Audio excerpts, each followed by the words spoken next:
Sudah? Mulai? Baik, bismillahirrahmanirrahim. Assalamualaikum warahmatullahi wabarakatuh.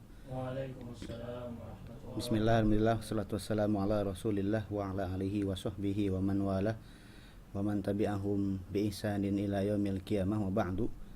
Fa inna asdaqal hadithi kitabullah wa khaira hudan nabi sallallahu alaihi wasallam wa syarrul umuri muhdatsatuha fa inna kulla muhdatsatin bid'atun wa kulla bid'atin dhalalatun wa kulla dhalalatin finnar. Alhamdulillah, pada kesempatan kali ini saya diamanahi untuk mengajar durusul lugha, diperuntukkan untuk yang pemula ataupun yang sudah pernah belajar mengulang. Seperti yang sudah kita ketahui, kalau durusul lugha pelajaran pertama itu langsung berbentuk kalimat. Kalau saya sih biasanya sebelum masuk ke durusul lugha itu saya selalu memberikan mukadimah terlebih dahulu mengenai mulai dari satuan yang paling terkecil. Kemudian durusul lugha ini sebagaimana kita lihat judulnya di depan, durusul lughatil arabiyyah. Durus adalah bentuk plural dari darsun yang artinya pelajaran, karena ini memang jilid 1 ini terdiri dari 23 pelajaran, ada beberapa dars. Kemudian di situ ada tulisan li ghairin natiqina biha. Artinya durusul lugha ini memang dirancang khusus untuk orang-orang yang tidak berbicara bahasa Arab dari semenjak kecil. Berarti kalau orang yang Arab dari kecil, tentu saja dia tidak akan menggunakan buku durusul lugha. Kemudian ada tulisan lagi di bawahnya bahwasanya durusul lugha ini ditulis oleh Dr. Fi Abdul Rahim.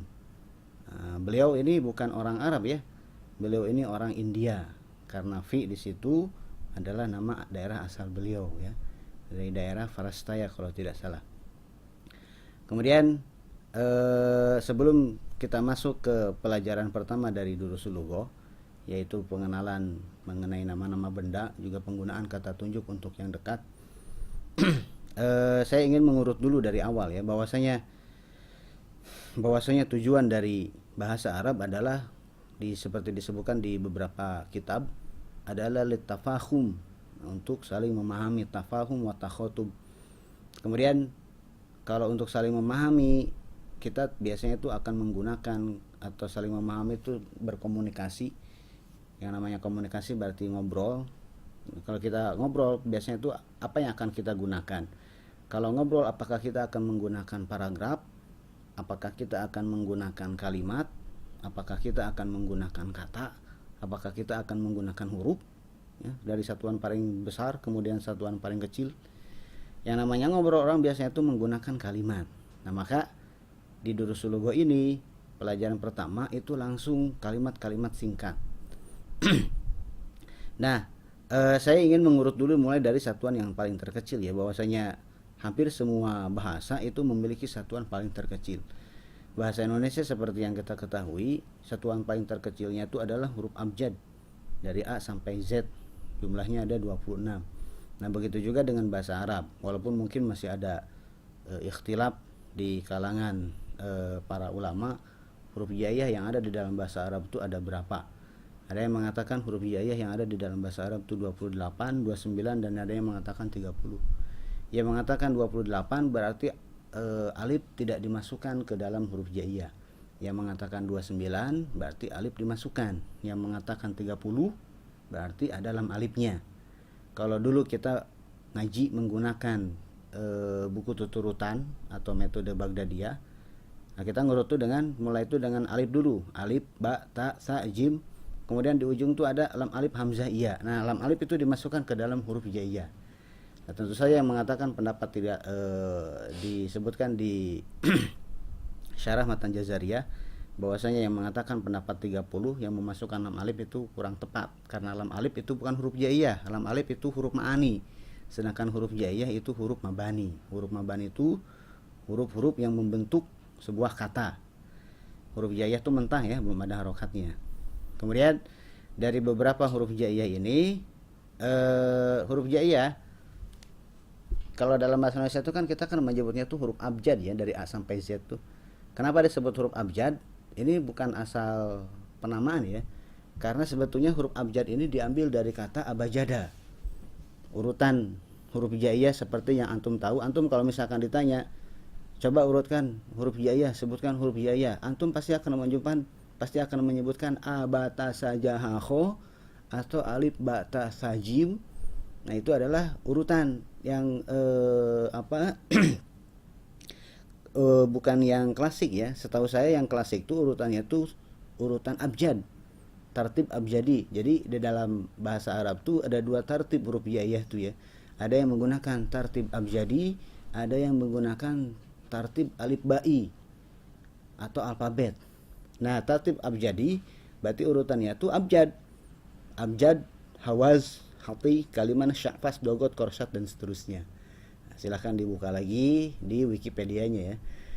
Kemudian dari beberapa huruf hijaiyah ini, maka 1, 2 atau 3 huruf hijaiyah bergabung menjadi sebuah kata ya. Nah, kata dalam bahasa Arab adalah kalimah ya. Ini yang kalau dalam bahasa Indonesia itu kan satuan terkecil tuh huruf abjad, beberapa huruf abjad bergabung menjadi kata, beberapa kata bergabung menjadi kalimat, beberapa kalimat bergabung menjadi paragraf. Dalam bahasa Arab urutannya tuh satuan terkecil tuh adalah al-huruful hijaiyah, kemudian beberapa huruf hijaiyah bergabung menjadi al-kalimah ya, kemudian beberapa kalimah bergabung menjadi jumlah atau kalam, kemudian beberapa kalam menjadi fakroh atau paragraf gitu ya. Nah, ada sedikit bunyi yang mirip ya. Kalau di dalam bahasa Arab kalimah dengan tak marbutoh adalah artinya kata, sedangkan kalimat dalam bahasa Indonesia bahasa Arabnya itu adalah jumlah. Jadi kalimat tidak sama dengan kalimah, itu yang sering tertukar. Orang menyangka bahwasanya ketika disebutkan kalimah menggunakan tak marbutoh maksudnya adalah kalimat, tidak, itu lain lagi ya. Kemudian dari beberapa huruf hijaiyah ini kemudian bergabung menjadi sebuah kalimah atau kata. Dalam bahasa Indonesia tidak ada satu kata pun yang terdiri dari satu huruf abjad. Dalam bahasa Indonesia satu kata minimal terdiri dari 2. Seperti ke, di ya, ke masjid. Ke itu satu kata terdiri dari huruf K dan huruf E. Tapi dalam bahasa Arab ada kata yang terdiri dari satu huruf hijaiyah. Cuman perbedaannya adalah kata, tidak semua huruf hijaiyah itu jadi kata, tidak. Hanya beberapa huruf hijaiyah saja yang dianggap sebagai satu kata. Dengan catatan kata yang sebagai huruf hijaiyah yang sebagai sebuah kata, harokatnya itu sudah tetap mabni, seperti misalkan huruf ba. Ya, kita tidak disebutkan dengan bi. Kalau misalkan kita ditanya kalau misalkan ditanya apa bahasa Arabnya dengan? Apa bahasa Arabnya dengan? Orang akan menjawab bi. Nah, itu kurang tepat. Ya. Yang betul itu adalah bahasa Arabnya dengan itu adalah al-ba'u. Jadi ketika di i'rab kadang suka ada yang begini. Daraba Muhammadun Zaidan bil hajari.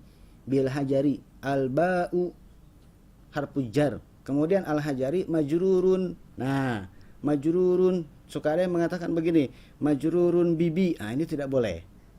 Dosen kami Ustaz Budian itu paling tidak suka kalau seperti itu ya. Kalau yang untuk satu huruf disebutnya tuh majrurun bil ba'i. Seperti itu ya. Jadi tidak disebut dengan berharokatnya tapi disebut ketika mentahnya. Nah, huruf hijaiyah yang dianggap sebagai huruf hijaiyah yang sebagai sebuah kata, itu harokatnya itu sudah mabni. Seperti huruf hamzah misalkan. Huruf hamzah kalau tanpa harokat itu adalah huruf mabani, tidak ada maknanya. Tapi kalau si huruf hamzah ini diberi harokat fathah, maka dia menjadi istifham. Maka dia menjadi harful istifham, atau dia menjadi bisa juga sebagai harfun nida lil qarib. Ya. Kalau misalkan istifham seperti misalkan azaidun hadirun. Kalau misalkan dia jadi harfun nida, maka dia menjadi azaidu ta'al, wahai Zaid kemari. Perbedaannya di situ ya. Nah, maka si hamzah ini, hamzah kemudian ba kemudian ta, itu semuanya adalah kata. Hamzah maftuhah atau misalkan ba maksurah atau misalkan ta maftuhah ya, karena ba maksurah maksudnya adalah bi. Nah, kemudian kalau kalimah atau kata yang terdiri dari dua huruf hijaiyah tentu saja jumlahnya banyak. Seperti misalkan min, kemudian fi. Kita tidak menyebutnya itu mim nun, tapi kita menyebutnya itu adalah min. Kemudian fi, tidak disebutnya itu fa ya, tapi disebutnya itu adalah fi. Nah, kemudian di dalam bahasa Arab klasifikasi kata itu cuma ada 3, sebagaimana yang sudah dibagi oleh pendahulu kita, yaitu Abul Aswad Ad-Duali ketika beliau menyodorkan pembagian kata menjadi 3 dan disetujui oleh sahabat Ali radhiyallahu anhu. Maka seperti yang sampai sekarang pun pembagian kata itu tetap 3 ya. Dari semenjak zaman Abul Aswad, beliau membagi kata itu menjadi isim fi'il dengan huruf. Isim fi'il dengan huruf. Kalau menunjukkan ke sebuah makna kemudian tidak berkaitan dengan waktu berarti isim. Kalau menunjukkan ke sebuah makna kemudian berkaitan dengan waktu berarti fi'il. Kalau tidak punya makna kecuali bergabung dengan yang lain baru dia huruf. Nah, agak susah memang memahami klasifikasi kata yang simple cuma 3 ini jika dibandingkan dengan klasifikasi kata dalam bahasa Indonesia. Dalam bahasa Indonesia kata tentu saja ada banyak macamnya, seperti misalkan kata kerja, kata benda, kata sifat, kata tunjuk, kata depan, kata sambung, dan seterusnya. Nah, semua kata-kata klasifikasi kata yang ada dalam bahasa Indonesia itu mau tidak mau harus dimasukkan ke salah satu dari 3 klasifikasi kata yang ada di dalam bahasa Arab. Nah, klasifikasi kata yang ada dalam bahasa Arab itu adalah alismu. Kita tidak dibacanya al-ismu ya, kurang tepat kalau dibacanya itu adalah al-ismu, karena i dari ismu itu hamzah wasol. Hamzah wasol kalau di tengah tidak berharokat. Harokat dari harokat kasroh dari hamzah wasol itu mundur ke lam dari alif lam. Jadi tidak dibaca al-ismu tapi dibacanya itu adalah al-ismu. Yang pertama adalah al-ismu yang sering diterjemahkan dengan kata benda. Kemudian yang kedua adalah al-fi'lu yang sering diterjemahkan dengan kata kerja. Kemudian yang ketiga adalah al-harfu ya, yang sering kadang diterjemahkan dengan kata sambung atau kata depan. Kata sambung konjungsi, kata depan preposisi. Setelah tahu pembagian kata ini harus akurat ketika kita menghafalkan kosakata atau kita menghafalkan mufradat atau vocabularies atau kata per kata. Ini harus akurat harokatnya, akurat susunan hurufnya. Karena kurang saja satu huruf maka artinya bisa salah. Ketika seseorang, karena permasalahannya adalah karena bahasa Arab itu sudah jadi bagian dari bahasa Indonesia, terkadang orang tuh yang dia tahu terlebih dahulu itu adalah versi bahasa Indonesianya. Seperti kata kitab itu sudah jadi bagian dari bahasa Indonesia. Tulisannya adalah huruf K, huruf I, huruf T, huruf A, huruf B. Kitab. Nah, itu yang pertama kali dia kenal. Ketika dia mencoba menulis kitab dengan tulisan huruf hijaiyah, dia akan menulisnya itu sekedengarannya dia, sepemahaman dia. Dia akan menulisnya itu karena dia tahu bahasa Indonesianya itu adalah kitab, K-I-T-A-B. Maka dia menulis kap, ta, kemudian ba. Kitab tanpa alif. Tentu saja ini salah. Ya, harusnya kap, ta, alif, kemudian ba. Itulah tulisan kitab yang sebenarnya. Itu baru contohnya adalah kitab.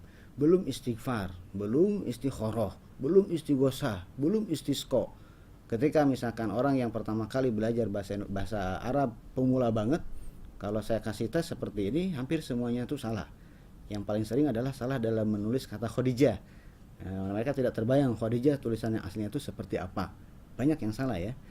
Kemudian setelah seseorang itu akurat menulis menghafalkan kosakata, akurat menulisnya seperti apa, baru dikenalkan bagaimana menyusun sebuah kalimat, bagaimana menyusun sebuah jumlah atau sebuah kalam. Perbedaan antara jumlah dengan kalam, jumlah dengan kalam ada sedikit perbedaan ya. Untuk lebih detailnya bisa dilihat di kitab Mughni Labib ya, di bagian paling akhir. Di situ disebutkan beberapa ciri perbedaan antara kalam dengan jumlah. Kita anggap saja untuk pemula, kita anggap saja kalam adalah jumlah, jumlah adalah kalam untuk mempermudah. Nah, dalam bahasa Arab jumlah itu tentu saja seperti yang sudah kita ketahui, jumlah atau kalimat itu ada 2 macam. Ada jumlah ismiyah, kemudian ada jumlah fi'liyah. Jumlah ismiyah adalah kalimat yang dimulai dengan menyebutkan isim terlebih dahulu, memulai kalimat dengan menyebutkan kata benda terlebih dahulu. Kemudian kalau jumlah fi'liyah adalah memulai kalimat dengan menyebutkan fi'il terlebih dahulu. Nah, di Durusul Lugha ini pelajaran pertama itu langsung dengan jumlah ismiyah. Ya, tidak disebutkan terlebih dahulu pemahaman huruf hijaiyah dan seterusnya. Nah, jumlah ismiyah dimulainya di sini dimulainya itu dengan salah satu dari yang biasa dijadikan sebagai awal dari jumlah ismiyah. Awal jumlah ismiyah, isim yang disebutkan pertama kali itu tidak disebut isim ya, tapi kita menyebutnya itu dengan mubtada. Kemudian penyempurnanya yang menyempurnakan makna mubtada disebutnya itu dengan khobar. Karena kalimat paling sedikit itu terdiri dari dua kata. Kalimat yang paling sedikit terdiri dari dua kata. Definisi kalimat adalah yang bisa memberikan makna yang sempurna. Bagaimana kalau misalkan terjadi cuma satu kata tapi lawan bicara paham maksudnya? Maka itu tetap disebut kalimat. Berarti ada yang dimahzuf. Seperti misalkan ditanya, kalau misalkan ada yang bertanya, man abuka, siapa bapak kamu? Kemudian kita menjawab Ahmad, ya, kita menjawab Ahmad. Nah, itu Ahmad itu di situ tuh adalah satu kalimat. Walaupun yang terdengar adalah hanya satu kata yaitu Ahmad, tapi sebetulnya dia itu adalah dua bagian ya. Bagian yang pertama adalah man abuka, ketika kita menjawab Ahmad, asalnya tuh begini, man abuka Ahmad abi, atau abi Ahmad, bapak saya adalah Ahmad, atau Ahmad adalah bapak saya. Jadi yang satunya lagi itu dihapus. Kemudian di pelajaran yang pertama ini mengenai kenapa sih dimulainya itu dengan haza kitabun. Kalau misalkan hampir semua yang belajar Durusul Lugha untuk lighoiri natikina biha itu biasanya tuh orangnya tuh sudah dewasa ya. Jarang anak kecil menggunakan Durusul Lugha karena memang dulu Durusul Lugha ini dijadikan muqarrar, buku tetap yang digunakan di Universitas Madinah sebelum ada silsilah ya.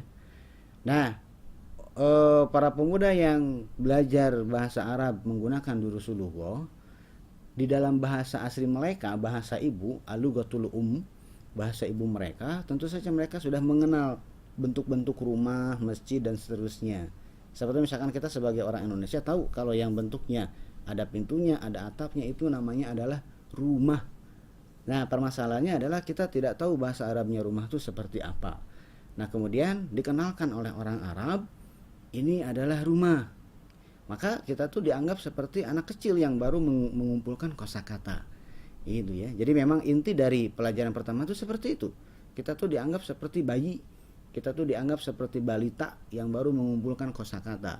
Walaupun kita sudah tahu esensinya, rumah itu seperti apa, tapi kita tidak tahu. Bahasa Arabnya rumah itu apa. Seperti yang kita lihat di sini, ada hadza baitun, kemudian ada hadza masjidun. Mungkin bagusnya ini dibaca ya sama peserta ya. Oke, dan cara pengucapan hadza seperti yang kita ketahui, cara pengucapan hadza itu haknya itu 2 harokat. Jadi haknya 2 harokat, kemudian za-nya 2 harokat. Za-nya 2 harokat, pasti za dibaca 2 harokat karena jelas di depannya ada tulisan alifnya ya. Nah, haknya walaupun tidak terlihat tulisan alifnya, tapi haknya tetap dibaca 2 harokat.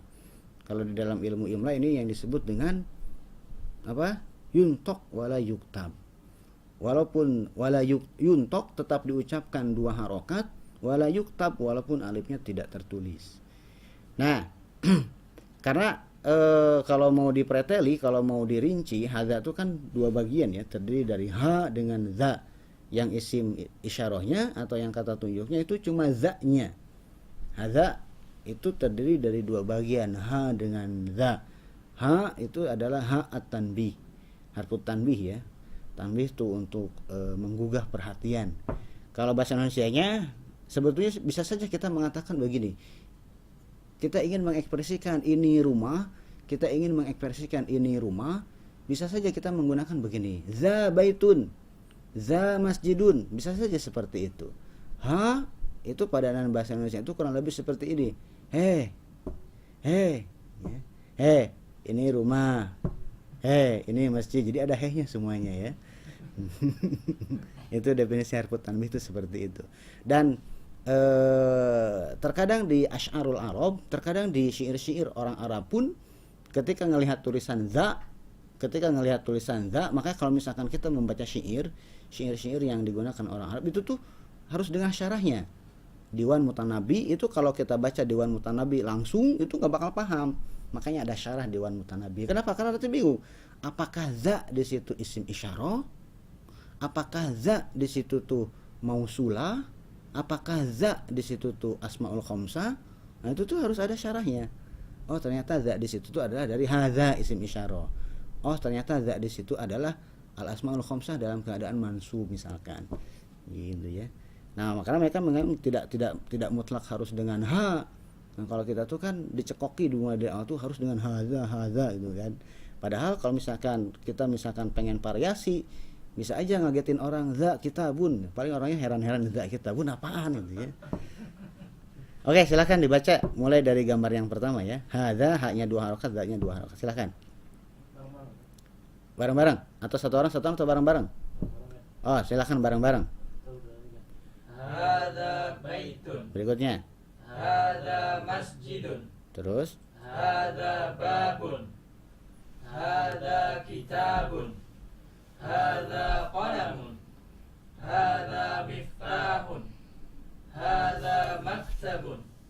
Hadza sarirun. Hadza kursiyun. Nah, bagus ya. Jadi kalimat-kalimat simpel seperti ini adalah kalimat-kalimat sederhana ya, hanya terdiri dari 2 kata saja, yaitu hadza dengan benda yang ingin dikenalkannya. Tentu saja karena ini adalah jumlah ismiyah, hadza mubtadanya, kemudian baitun adalah khobarnya. Nah, kalimat hadza baitun ini bisa sebagai kalimat pertama, kita langsung mengucapkan, mengenalkan hadza baitun, atau bisa juga sebagai kalimat jawaban. Ada yang bertanya, kemudian kita jawab dengan hadza baitun. Pertanyaan seperti apa yang jawabannya hadza baitun ada di halaman berikutnya. Halaman berikutnya kita bertanya. Ya, mak di situ adalah istifham, kata tanya di situ maknya bukan mak yang artinya nafiyah ya. Maknya di situ adalah istifham, pertanyaan. Artinya adalah apa? Menanyakan benda. Terjemahannya ma hadza berarti ada alamat istifham di situ, ada tanda tanya. Ma hadza apa ini? Maka jawabannya di halaman yang sebelumnya. Bisa seperti itu. Silahkan dibaca lagi. Bareng-bareng.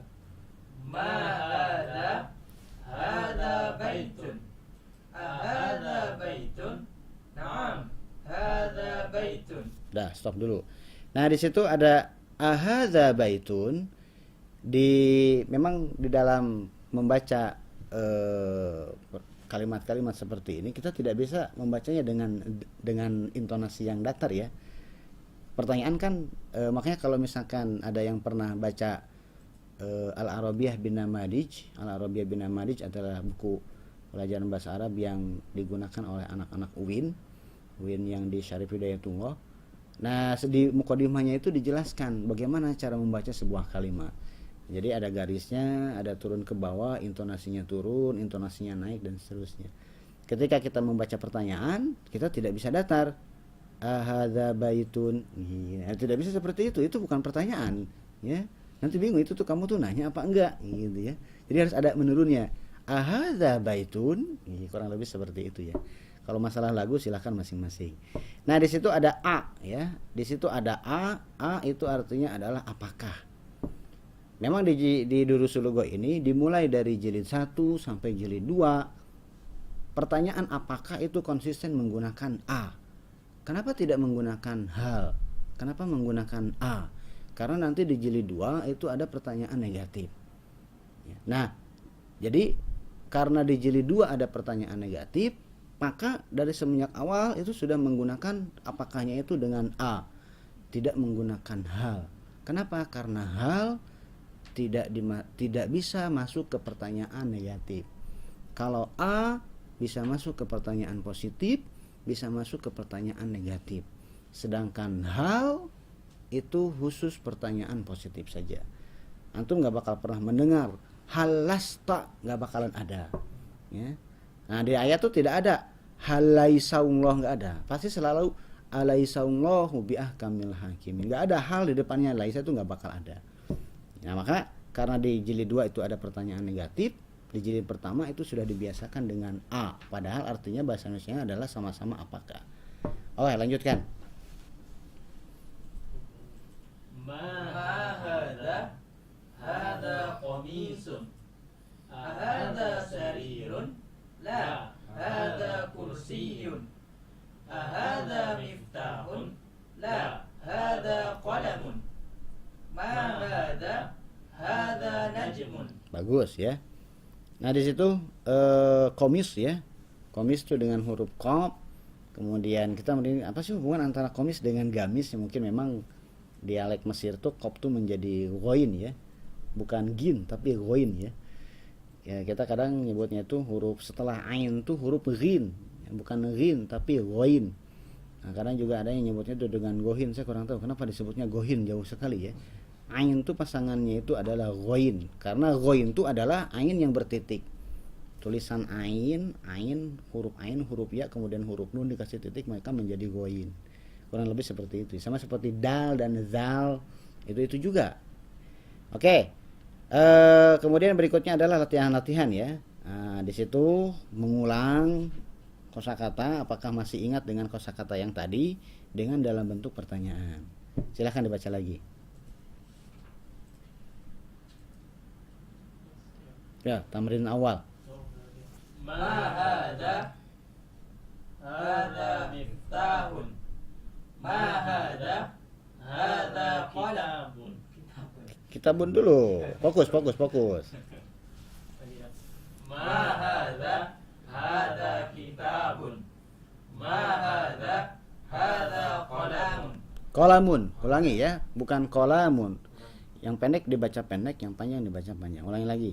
Ma hadha qalamun ma hadha babun ma hadha baitun ma hadha kursiyun. Ini adalah kalimat-kalimat sederhana ya. Apakah dengan kalimat-kalimat sederhana ini antum sudah bisa ngobrol dengan orang Arab? Tentu saja bisa, silakan saja. Tapi antum yang nanya terus ya, atau antum yang jawab terus ya. Jangan nanya masalah alamat dan seterusnya, karena antum pelajarnya baru Durus Lughah jilid 1 ya. Oke, kemudian berikutnya adalah latihan yang kedua, penggunaan apakah ya. Meyakinkan dalam artian yang namanya bertanya, baik itu apakah ataupun pertanyaan yang tadi, tidak mesti yang namanya pertanyaan tuh ya judulnya juga istifham ya. Tidak mesti istifham tuh yang judulnya istifham tuh wazan istaf'ala tuh berarti kan makna yang pertama tuh adalah tolab ya. Istifham tuh berarti tolabul fahmi, minta paham. Bisa jadi pertanyaan itu adalah pertanyaan ngetes ya, seorang guru ngetes ke anaknya, mahadza, jangan dijawab guru kok nggak tahu begitu ini apa, jangan dijawab seperti itu ya, itu mau ngetes.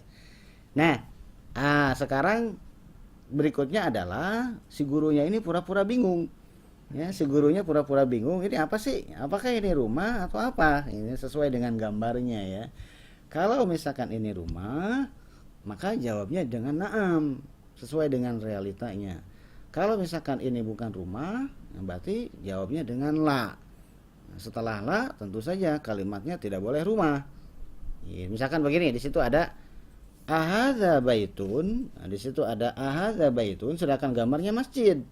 Ya, ahadza baitun, karena gambarnya masjid, kemudian pertanyaannya adalah ahadza baitun, maka harus dijawabnya adalah dengan la. Apakah ini rumah, sedangkan gambarnya masjid ya, maka harus jawab dengan la. Kalau antum menjawabnya dengan na'am, berarti antum yang salah, tidak hafal ya. Berarti antum enggak lagi oke ya. Nah, jadi ketika ada pertanyaan ahadza baitun, tidak boleh dijawab dengan na'am, hadza baitun. Berarti antum salah. Atau ahadza baitun, na'am hadza masjidun. Itu lebih ngaco lagi. Atau misalkan ahadza baitun, la hadza baitun. Bingung juga itu maksudnya apa. Jadi yang jawaban yang tepat adalah ahadza baitun, la hadza masjidun. Ya, silakan. Bareng-bareng lagi. Ahadza baitun, la hadza masjidun. Terus. Ahadza miftahun. Nah, ini hadza qalamun. Nah, miftah itu bukan miftahun ya, tapi ahadza miftahun, miftahun. Jadi bukan ahadza miftahun, bukan miftahun karena di situ ada alifnya. Ulangi lagi. Ahada miftahun. Nah, terus La hada qalamun. terus Ahada qamisun. Naam, hada qamisun. Ahada najmun. Naam, hada najmun. bagus ya. Nah, kemudian di tamrin yang ketiga, tamrin itu artinya latihan ya. Tamrin artinya adalah latihan. Kemudian kalau tamarin itu artinya adalah bentuk pluralnya, latihan-latihan. Ya, maka kalau misalkan antum punya anak yang latihannya bagus, beri nama Husni Tamrin. Berikutnya, ikra waktub ya. Di sini memang harusnya dibaca kemudian ditulis untuk mengetes, menguji muridnya apakah benar tulisannya, karena memang penyakit yang sering hinggap di para pemula yang belajar itu adalah dia bisa ngucapinnya tapi salah tulisannya. Ya, berapa banyak orang bisa mengatakan Khadijah, Aisyah, Fatimah, nama Ahwat semua ya. Tapi tulisannya salah semua gitu ya. Nah, itu karena memang kenapa? Karena penyakit ini bisa terjadi karena proses mendengar itu lebih banyak daripada proses melihat tulisannya. Ya, nah maka di sini ada latihan yaitu untuk dibaca kemudian ditulis ulang. Nah, kalau misalkan kitab bagaimana tulisannya, nah itu peserta itu harusnya tuh nanti di apa? Dikasih kertas di bukunya masing-masing, kemudian gurunya memberikan ada pelajaran imla ya. Imla tuh kalau bahasa Indonesia tuh dikte ya. Ada pelajaran di dikte, gurunya menyebutkan kalimat dalam bahasa Arab, kemudian si muridnya menulis ulang dengan guru biasanya tuh mengulang cuma 2 kali pengucapan ya, tidak ada siaran ulang yang ketiga kali. Nah, kemudian dia si peserta itu menulis sekedengernya, salah-salah sekalian. Ayo silakan. Bareng-bareng. Hada maktabun. Hada masjidun. Hada qalamun. Hada sarirun. Ma hada? Hada kursiyun. Ahada baitun? La, hada masjidun. Ma hada? Hada miftahun. Bagus ya. Nah, jadi ini yang dasar-dasarnya kita sudah mempelajari yang dasar-dasarnya, yaitu kata tunjuk ini, kemudian kata tanya ma apa, kemudian kata tanya apakah, kemudian harfu jawab na'am ya kalau sesuai dengan pertanyaannya, kemudian menjawab dengan la kalau tidak sesuai realitanya dengan isi pertanyaannya. Nah, untuk pemula kalau misalkan ingin lancar hiwarnya, ingin lancar percakapan bahasa Arabnya, mulai latihan, mulai dari yang sederhana-sederhana saja dulu. Bikin simulasi percakapan di kepalanya, silahkan dia mulai nanya, dia yang nanya, dia yang jawab, dia yang nanya, dia yang jawab. Terus dilatih sampai dia jadi refleks ya. Jadi ketika ada yang nanya, mahadza, dia refleks tidak berpikir lagi. Dia langsung mengatakan hadza masjidun, tidak mikir dulu bagaimana nyusunnya, apakah masjidun hadza atau hadza masjidun. Nah, itu karena kurang berlatih ya. Kemudian pelajaran berikutnya adalah mengenai man hadza. Itu akan kita sambung di pelajaran yang berikutnya. Mungkin untuk kesempatan kali ini kita cukupkan dulu sampai di sini. Subhanakallahumma wa bihamdika asyhadu an la ilaha illa anta astaghfiruka wa atubu ilaik. Assalamualaikum warahmatullahi wabarakatuh. Waalaikumsalam warahmatullahi wabarakatuh.